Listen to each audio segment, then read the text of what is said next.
Osmosis Jones is, by far, one of the movies that has ever existed. It also has the noble distinction of being one of the movies that I have in fact seen in my time in the universe so far. It is also one of the movies that in the very near future I will be discussing in a YouTube video.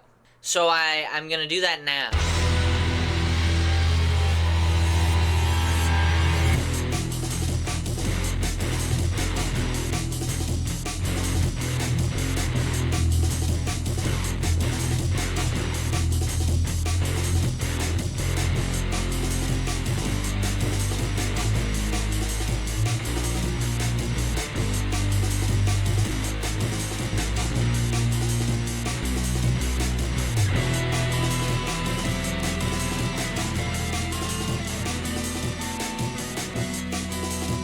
So, I gotta confess something sickly.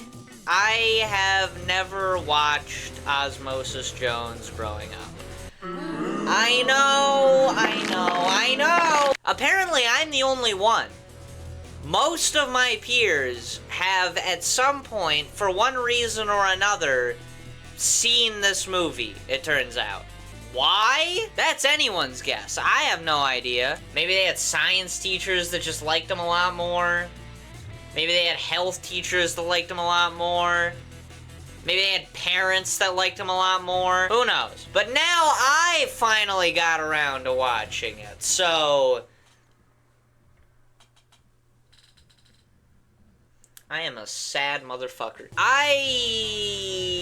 I have no idea what to think of it. I mean, it's funny sometimes, and I mean, hey, a good amount of those times are intentional. But it's just also very strange at others. There's a lot of visuals in this movie that I think are really, really cool, but I think a proportional amount of them are just disgusting, just foul shit. Like, I might have to censor some parts so you don't throw up. Which a character in this movie does, by the way, very graphically. Not to mention that the main character, who's played by arguably main character. I guess he's technically all of the main characters in the movie, if you really think about it, is played by Bill Murray. What's the matter? Go on, get out of here! Is maybe one of the most bafflingly stupid people I have ever come across in my entire years of digesting fiction. So, in an effort to help myself cope with this whole ordeal, I guess I'll make a YouTube video discussing it and see how I come out of it feeling, okay? You ready? Good? So the movie opens with this character, Frank, played by Bill Murray, scratching his ass, and then, fighting a monkey. Just an egg, Dad! His daughter, whose name I couldn't be bothered to remember, but I wrote it here somewhere, let's see. Shane! He talks to Shane about, the monkeys in the cage, the ones that he's going to be fighting in a moment. And she tells him that monkey diets are actually pretty sophisticated. To which he reassures her, "Don't worry, sweetie. We're not doing any of that shit." Your mother, God bless her soul, didn't believe the old-fashioned ideas about nursing, breastfeeding, and all that, huh? You were fed cheeseburgers as a baby. And look at you. You're as big as a house, you're as strong as a bull, you smell like a cow. You know you're really eating pretty fucking bad when your child is asking you, "For the love of God, let me eat something other than cheeseburgers." I'm pretty sure everything that I wanted to eat at any given moment when I was anywhere below the age of 10 is shit that was slowly going to destroy my body when eaten in large quantities, which is the only kind of quantities I wanted to eat them in. And then he starts fighting a monkey. I don't remember why. I don't think there's really a reason. This doesn't strike me as the kind of guy who needs a reason to start fighting the monkey. Anyway, so then Frank tries to eat a hard-boiled egg and drops it on the ground, and it lands in some, what I could only assume to be feces. Dad, that's filthy. Honey, 10-second rule. Excuse me for a moment.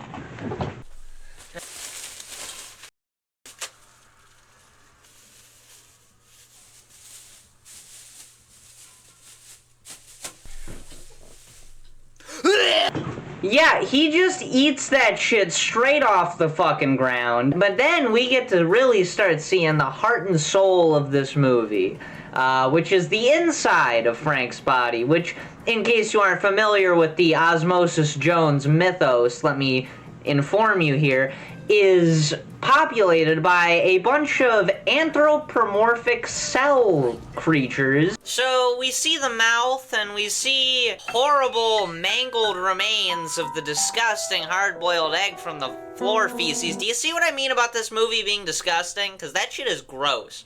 I don't even want to put it on the screen, but I have to, at least for a little while, for you to understand how gross it is. And then I gotta take it off because I can't bear looking at it and editing. But here in the mouth, we get introduced to our main character, the titular Osmosis Jones, voiced by Chris Rock.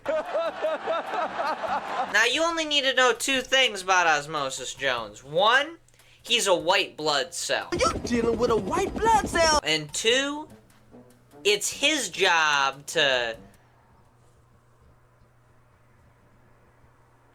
Well, I'm not quite sure. Yeah, so he's like kind of a detective slash cop slash mouth janitor. He says he's, in the scene, been put on cleaning duty for the mouth. I should be out in the veins fighting disease, not in the mouth on Carter control. But, like, aren't white blood cells usually in, like, your blood? Why is he just floating around in his mouth? Is Frank bleeding, like, from inside his mouth? That's not good. Anyway, it turns out there's some germs on that egg. Looks like we got some germs on that egg. Which, yeah, of fucking course there is. It was on the floor in monkey residue. 10-second rule. I don't know if these guys get salaries, but I'm gonna tell you right now, if they do, whatever it is, it's not nearly enough. Because you'd have to pay me just an obtuse amount of money to even bother trying to keep this dumbass alive. So the germs start trying to get away, and we get an epic high-speed police chase with just some truly award-winning dialogue from Chris Rock. Got multiple germs, I repeat, multiple germs coming down the windpipe. And if these bad boys hit the bloodstream, we're gonna be chilling.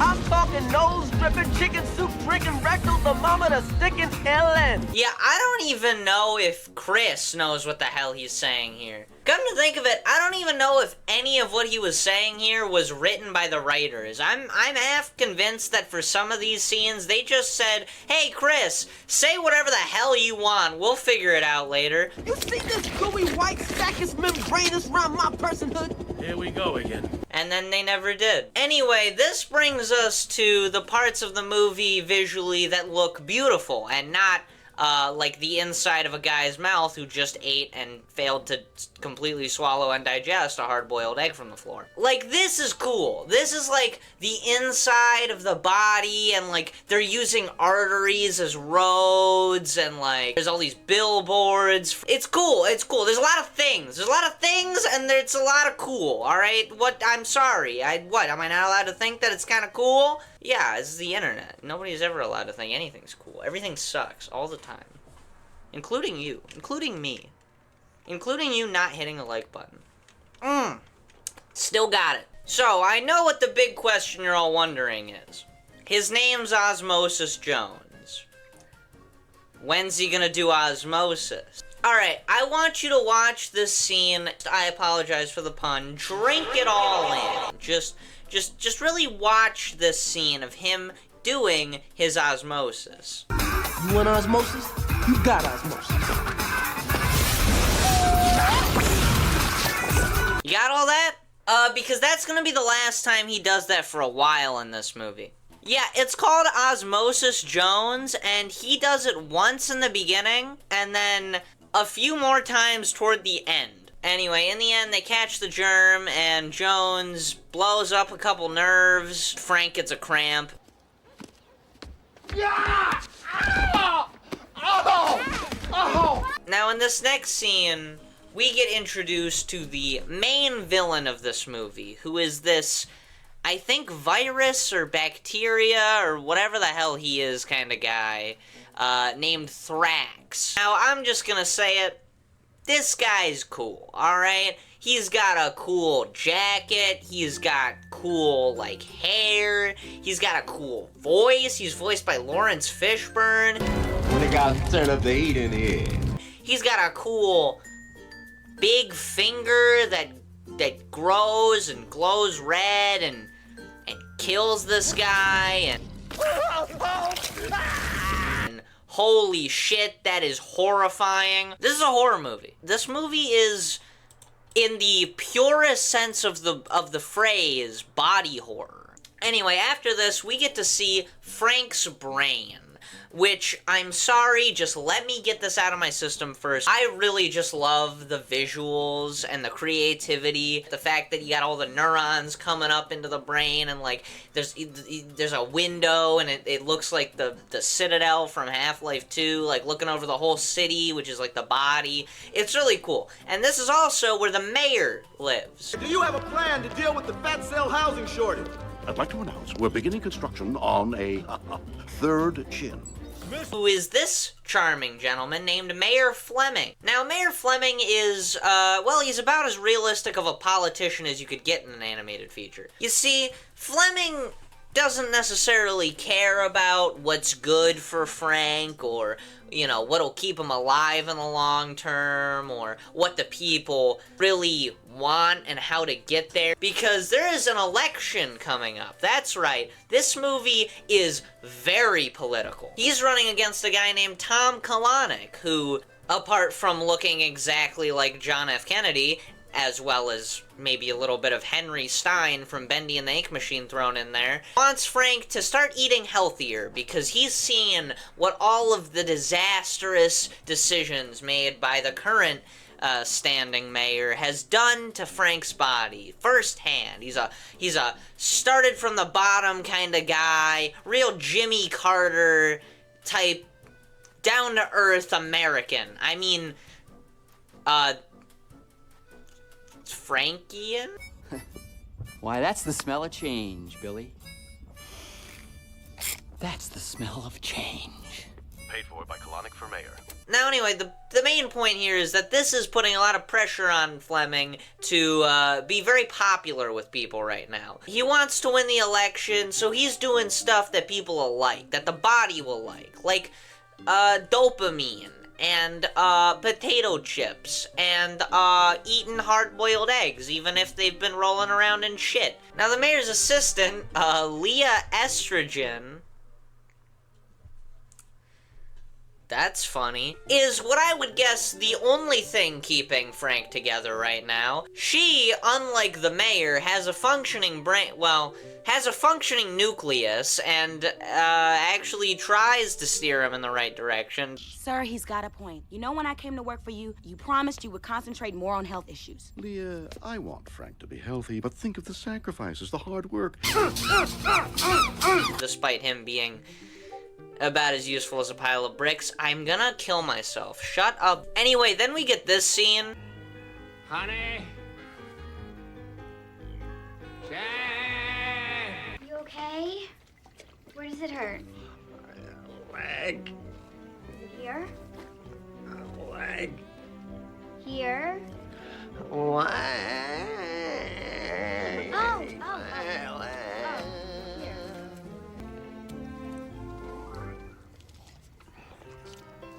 I didn't like that. Anyway, to help with his pain, Fleming decides that Frank should take a Drix pill, which is a made-up pill in this universe, I would imagine. I don't think it's real anyway. That would be some crazy paid promotion, because this guy's gonna be in the movie a lot. Oh yeah, it turns out, it's just a guy.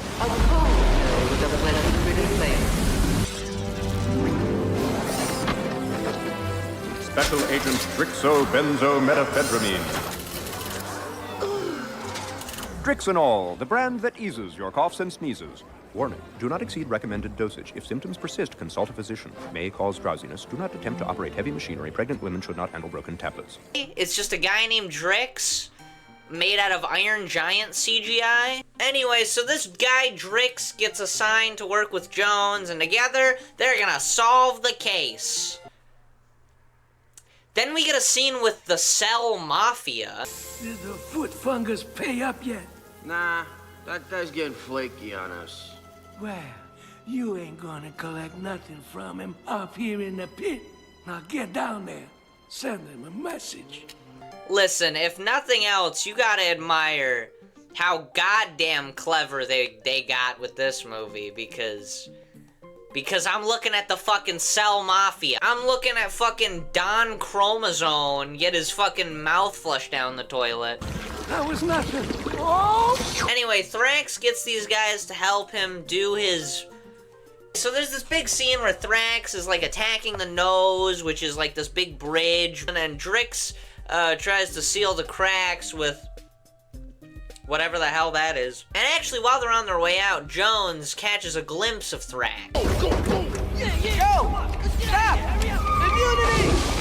What the Frank?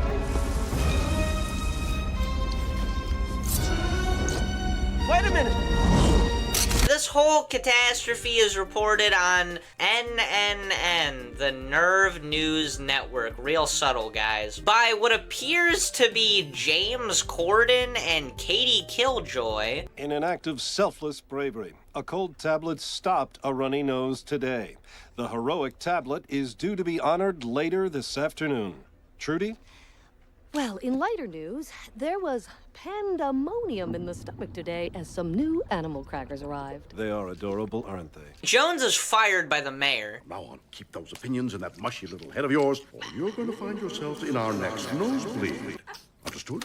But his career is saved by Drax, who, in what might be the quickest 180 character development for anyone in fiction ever. Sick of you. That's it. I can't work with You can't work with me. I can't work with you. Officers, please.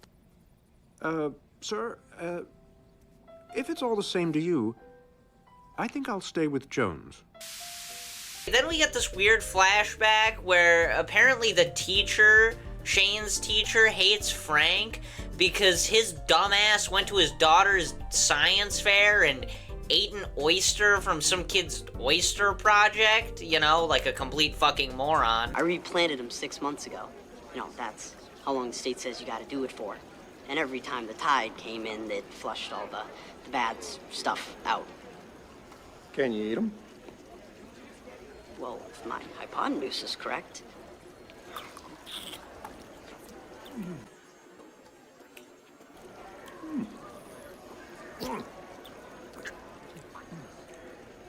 All right, you might want to check your math on that one. And then puked on her clothes because Jones pushed the button to flush out all the bacteria from the oyster. Did what I had to do.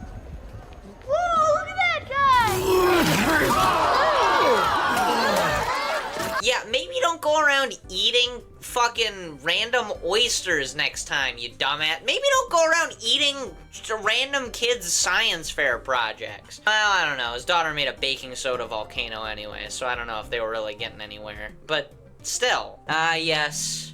Reminds me of my days at the science fair. My one day at a science fair.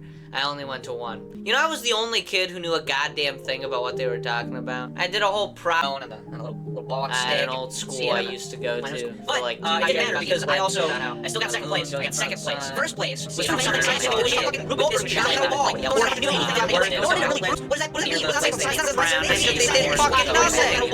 Fuck, yeah, no, it looked like shit. I still... You like the metal ball that goes down her side. I still have Rube Goldberg's machine. He obviously didn't fucking build. Where was I? Oh yeah, Frank's an idiot. His daughter, Shane, wants to go on this father-daughter hike thing that for some reason her school is doing. And I got some nuts and berries and stuff for the father-daughter hike. Right, Shane. Now, on this hike, is that teacher of yours going to be there? Which, by the way, is such a specific thing. You have to both be a daughter and have a father to go on this hike. What kind of shit is that? Like, what kind of RNG do you have to get on that? There's also this guy that Frank works with named Bob. Sweetheart, have you ever seen a rattlesnake swallow a football? Oh, it's fun. Come on. Yeah, I don't know how to feel about Bob. Anyways, Frank tries to talk to Shane's teacher to try to, you know, go on this hike with his daughter when some goofy shit happens in a pimple on Frank's face, which for some reason in this world, pimples are a giant party. We get some truly haunting visuals from this.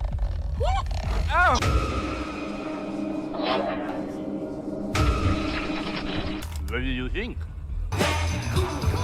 Wow, look at this place. We got that guy, we got little guy, we got whatever that thing is. There's some real characters in this one. Eccentricia Golumbits, the triple-breasted whore of Eroticon 6. Alright. Excuse me, I got one more question here.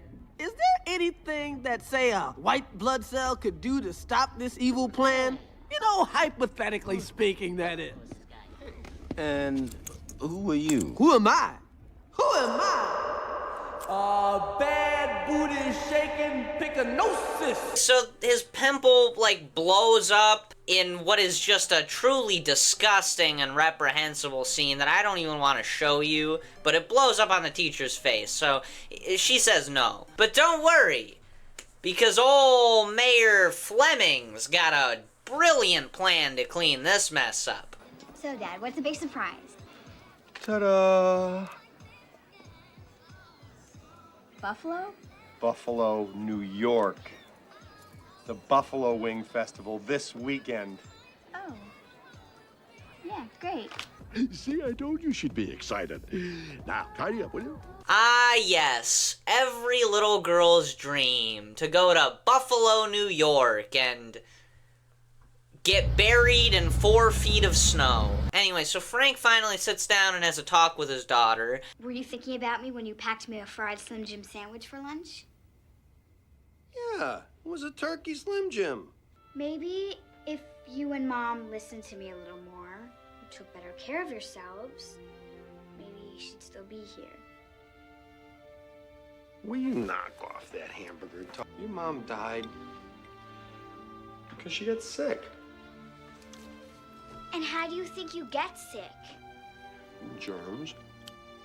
I don't know, man. You just get sick. The Black Plague? Coronavirus? That was all just a big coincidence. Everyone just happened to get sick at the same time. What is wrong with this guy? He's so stupid. So Mayor Fleming has decided that this whole case is over. Frank's safety is of, like, the least importance. So Jones cleans out his locker. What the hell is that poster? But Thrax makes it to the whatever this is, and does whatever this is. Listen, I watched this movie once, okay? And I'm not watching it again anytime soon. If I missed a few things, it's on the writers. I'm about to input some data into these Excel spreadsheets, if you know what I mean. Then he goes into this weird labyrinth of dreams, which just looks like Dreamscapers from Gravity Falls. Even though this came first, so I guess Alex Hirsch was really inspired by Osmosis Jones. But since he's on his own now, because the mob... Medical books aren't written about losers. I forgot to mention that. Please forgive me for not remembering the deep intricacies of the Osmosis Jones plot by heart. Hey, Muscles.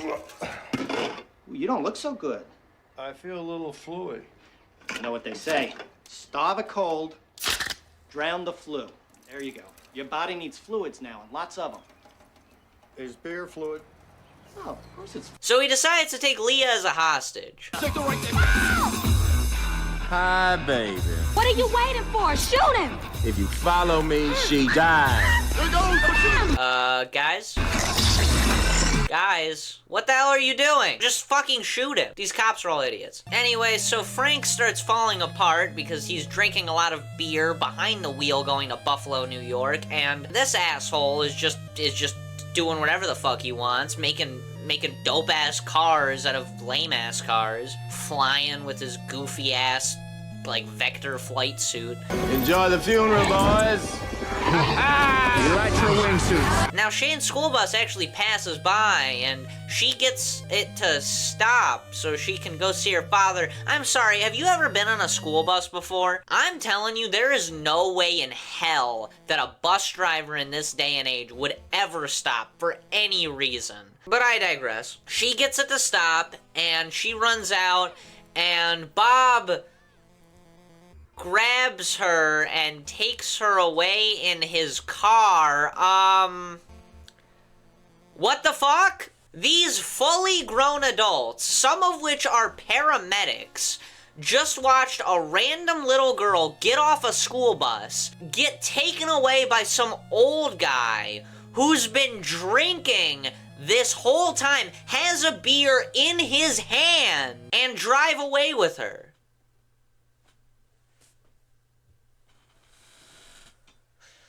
What? So anyway, this entire climax of this movie ends up happening while, I kid you not, this guy is on his fucking deathbed. Just take a moment to appreciate that. This children's movie has the final confrontation take place on and around this guy's deathbed. Anyway, they corner Thrax, but he makes Frank sneeze, because he can still do that while he's on his deathbed, apparently, and he makes his escape. He lands on these fake eyelashes that Shane put on the bus that I forgot to mention up until now as well, and him and Jones fight, and get this. For the second time in the movie, Osmosis Jones actually uses osmosis. I know, I'm just as shocked as you are. I bet you forgot his name was even Osmosis Jones, didn't you? I sure as hell did. Hey, editing, Max here. After looking into it, because it was bothering me, that motherfucker does not do osmosis. Not at all. He fucking tricked me, because he says it. You want osmosis? You got osmosis. And then he does this. He does kind of like osmosis, right? He tricked me because... Enjoy the funeral, boys. Let's do it. You want osmosis? You got osmosis. And then he does this. No, that's not osmosis. He's lying to you. So they fight on her eyeball for a little while, which I imagine could not possibly be comfortable. I don't know how she doesn't feel any of this. And then on her eyelash, but eventually her eyelash starts falling off, and Thrax gets stuck to it, and Thrax dies like any good hand-drawn animated children's villain dies. Absolutely horrifically.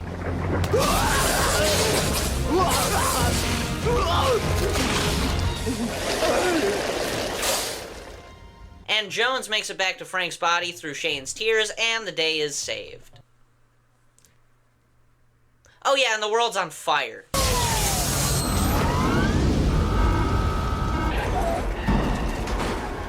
Things are looking grim as temperatures rise to dangerous levels. We have lost all contact with the outer extremities. When we come back, ordinary household appliances that can improve your golf swing.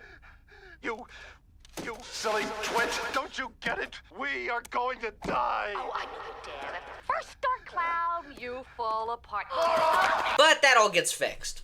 I legitimately don't know how. Yeah, I actually watched this part like 3 times. I still don't know why Frank comes back to life. I guess it just goes to show. A little bit of Chris Rock can heal anybody. Which is why Will Smith's always dead inside. Yes! Still got it! So that was Osmosis Jones. And in conclusion... I mean, it was good, I think. And there probably is more good here than otherwise. The hand-drawn animation makes these characters feel very expressive, and almost all the backgrounds look stellar. And in the end, it's telling a good message to kids, albeit in a very, very strange and slightly upsetting way. But that's just my assessment. If you have your own thoughts about this movie, then that's... alright. If you like this video, please tell me. There's a button for that. I already said that earlier in this video. I bet you didn't catch it. It was very subtle. And if you didn't, you can... there's also a button for that, but it doesn't... really do anything other than hurt my feelings, so if you're that passionate, go ahead and press that, but, you know, it's kind of a dick move. That's about all I got to say.